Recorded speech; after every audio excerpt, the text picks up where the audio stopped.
Hi all, in this video I am talking about a pteridophyte, Pteris. Systematic position is division Philicophyta, class Leptosporangiopsida, order Filicales, family Polypodiaceae, subfamily Pteridoideae, and the genus is Pteris, Pteris, Pteris.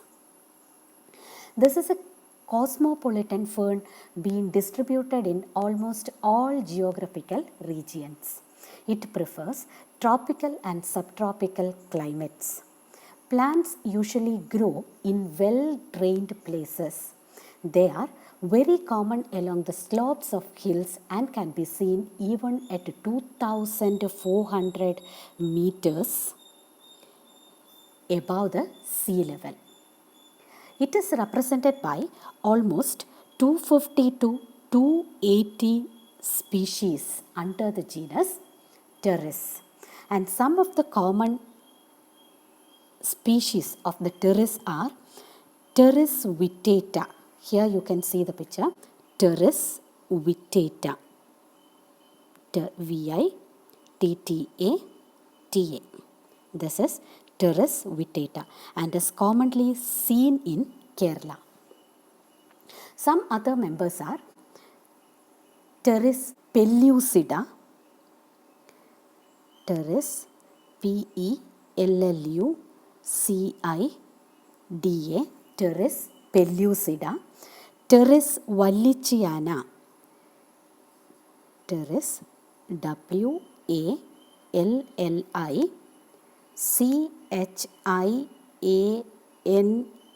Pteris wallichiana, Pteris biorita, Pteris Biaurita.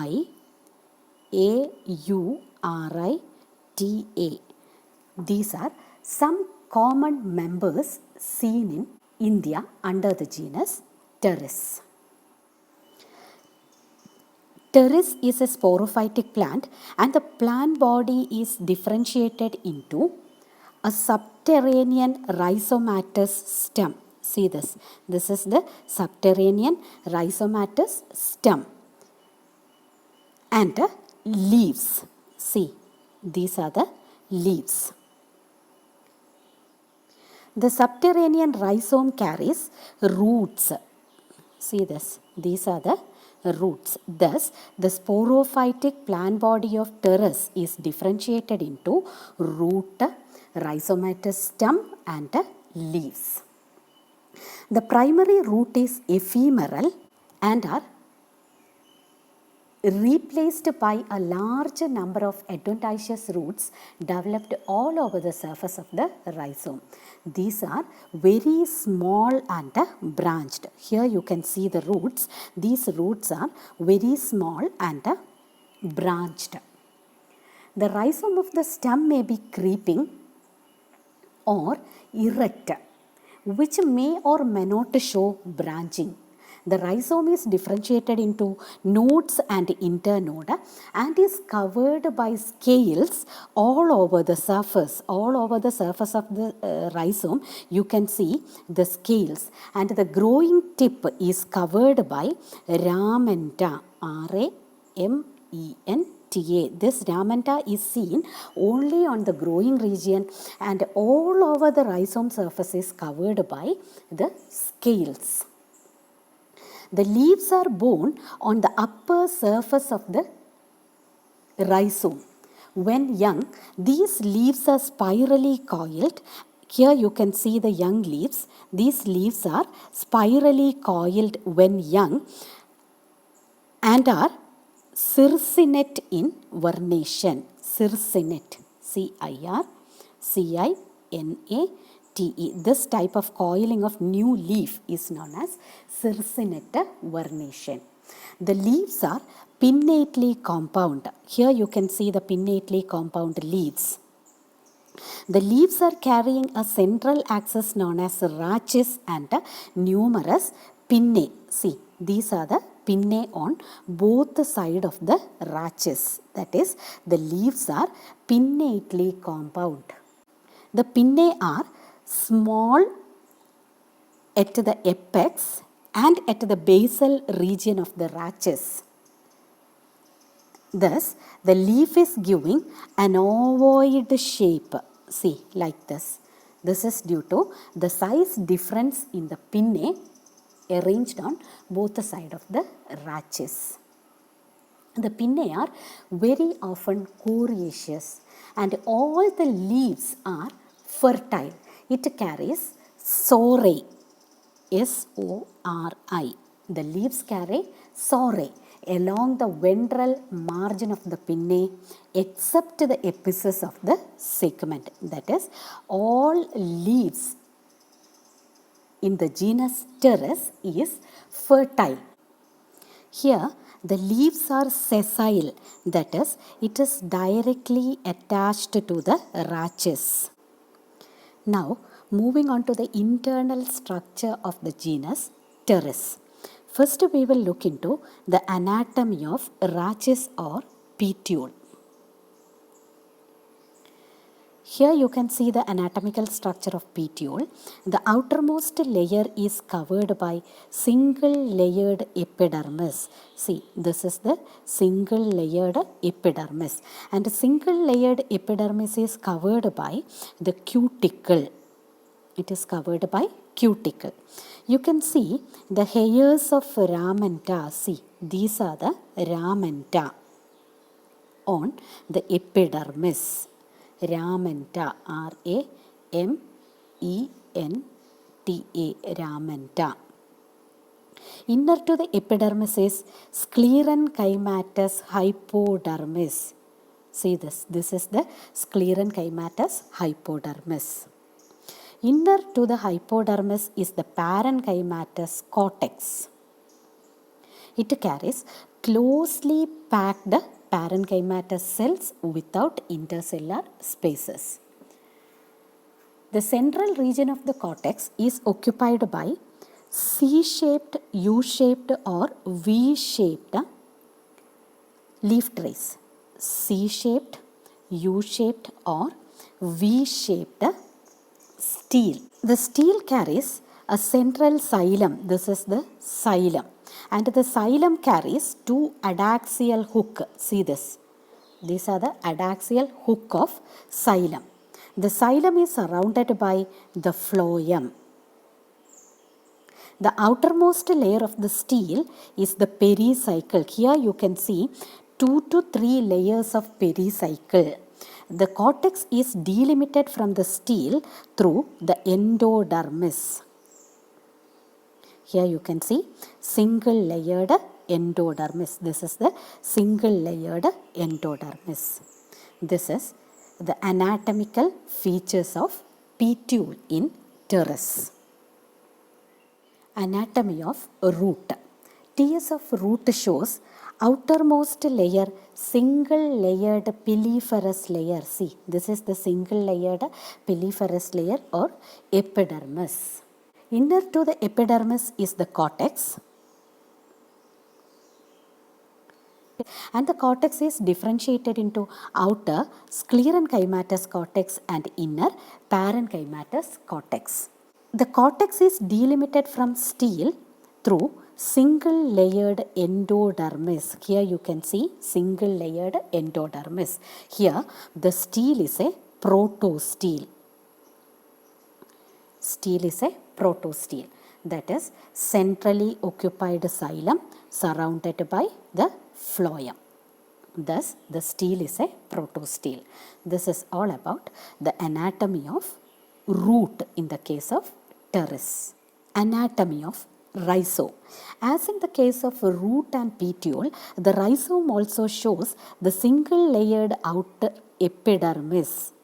Single layered epidermis. Inner to the epidermis is the cortex. Cortex differentiated into outer cortex and inner parenchymatous cortex. The outer cortex is sclerenchymatous and is known as the hypodermis up to this region. See, this is the sclerenchymatous hypodermis. In the case of stele, it shows considerable variation with the different species. In the case of Pteris grandiflora and Pteris vittata, the stele is a solenostele. Stele is a solenostele. Here you can see solenostele. In the case of Pteris critica and in younger region of Pteris vittata, the stele is dictyostele. Dictyostele, that is, it carries numerous meristeles. See, these are the meristele, and altogether it is known as dictyostele. Thus, the stele is showing considerable variation in different species of Pteris. Reproduction in Pteris. The reproduction in Pteris is carried out through the spores and are homosporous. That is, only single type of spores are produced in Pteris. The spores in turn are produced inside sporangium. That is, the spores in turn are produced inside the sporangium. The sporangium is borne on the margin of the leaf. Here you can see the sporangium. See, these are numerous sporangia. See, these are numerous sporangia produced on the margin of leaf. Every leaf will be carrying the sporangia. So, the leaves in Pteris is fertile. As the spores are produced continuously along the vein ending of the pinnae, see this, every pinnae will be carrying the sporangia which are produced marginally and are continuously arranged. And this type of arrangement of sporangium is known as Coenosaurus, C-O-E-N-O-S-O-R-U-S, Coenosaurus. That is, the sporangium is Coenosaurus and are marginally arranged, borne continuously on the vascular commissure connected with the vein endings. The saurus is protected by the reflexed margin. See, this is a leaf carrying, this is a fertile leaf carrying the sporangium.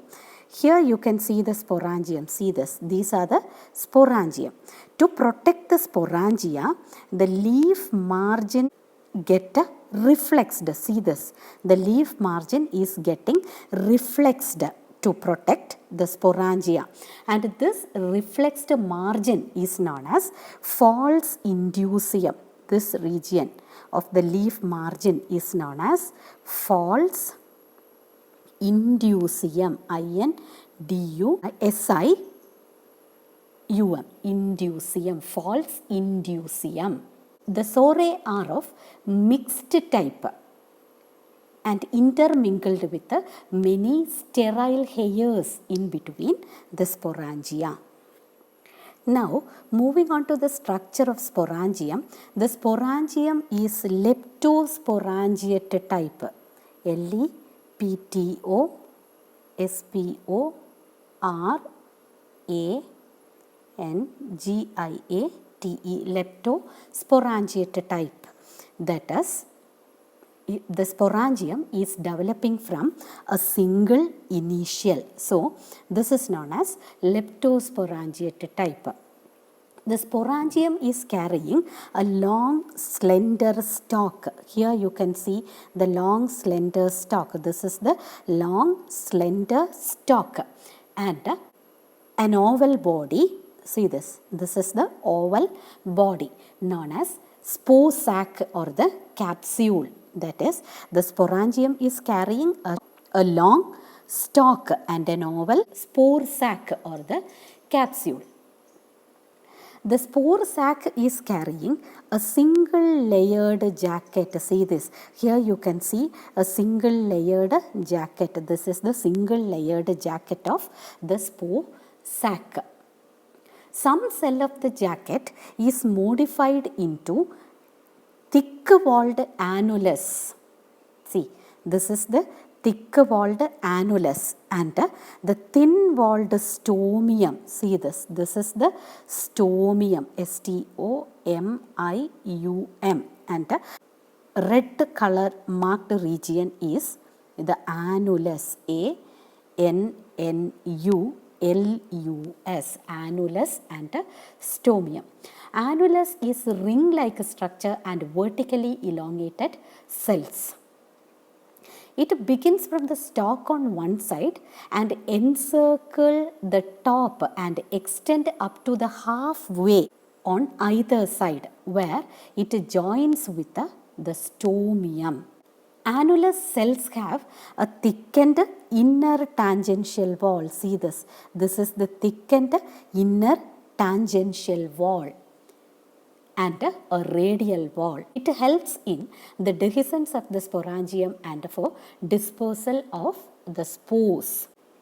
The stomium cells are long, flat and thin-walled and permit easy cleavage of the sporangium for dehiscence.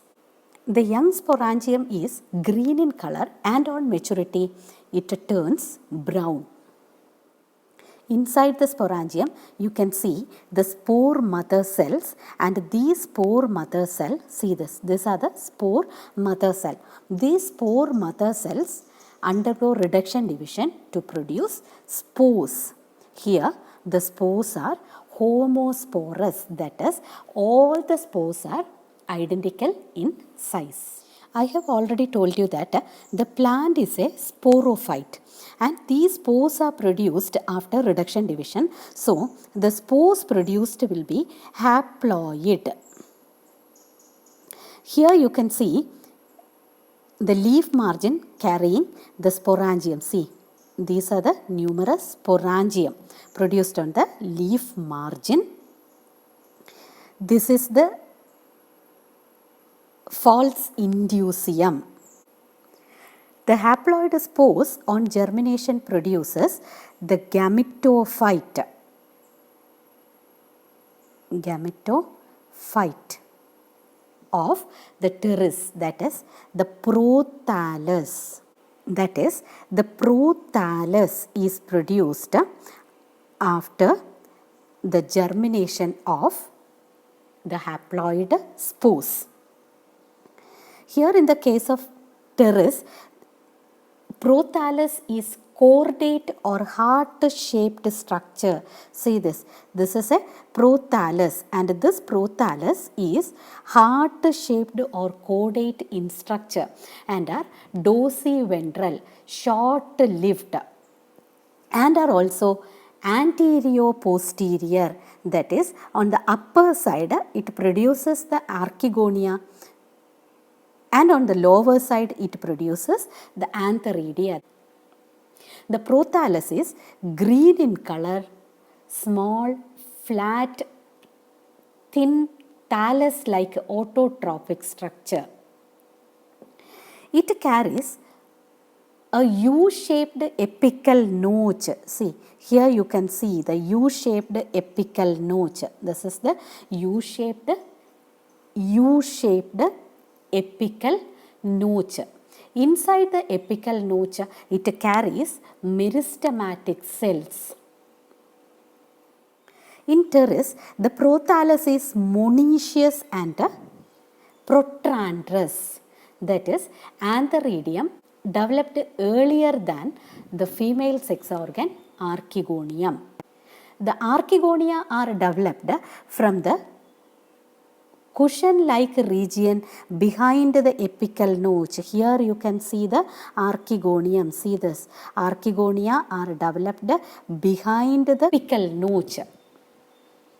And these archegonia are flask-shaped structure with a venter and a neck. Here you can see the neck and a venter. Thus, it is a flask-shaped structure. The antheridia are confined to the lower surface of the prothallus. See, these are the numerous antheridia and these antheridia are confined to the lower surface of the prothallus. The prothallus is made up of parenchymatous cells and are single cell in thick towards the margin and many cell thick towards the center. On the ventral surface, it carries numerous rhizoids. See, these are the rhizoids, and these rhizoids are produced on the ventral surface. The antheridia are globular in structure. See this. This is the structure of antheridia. It is globular and is devoid of stalk. It carries a single jacket layer, and inside the single layered jacket you can see androgonial cells. The androgonial cell undergo repeated division to produce 20 to 25 androcytes, and these androcytes metamorphoses into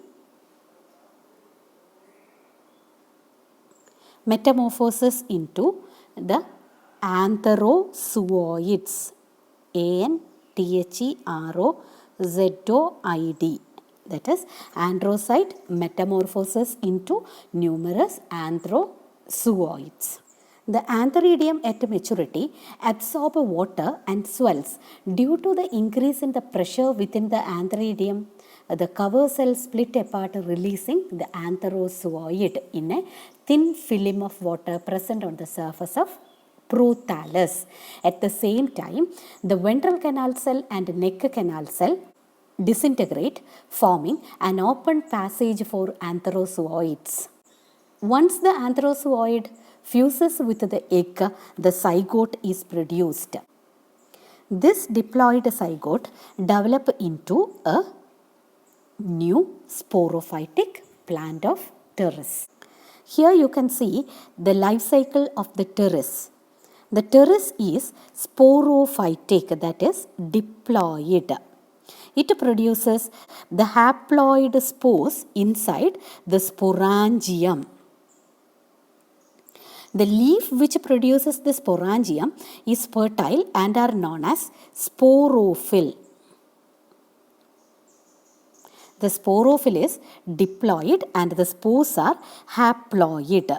The spore on germination produce haploid prothallus, and the haploid prothallus in turn produces haploid antheridium and haploid archegonium, which again produces the haploid antherozooids and haploid egg.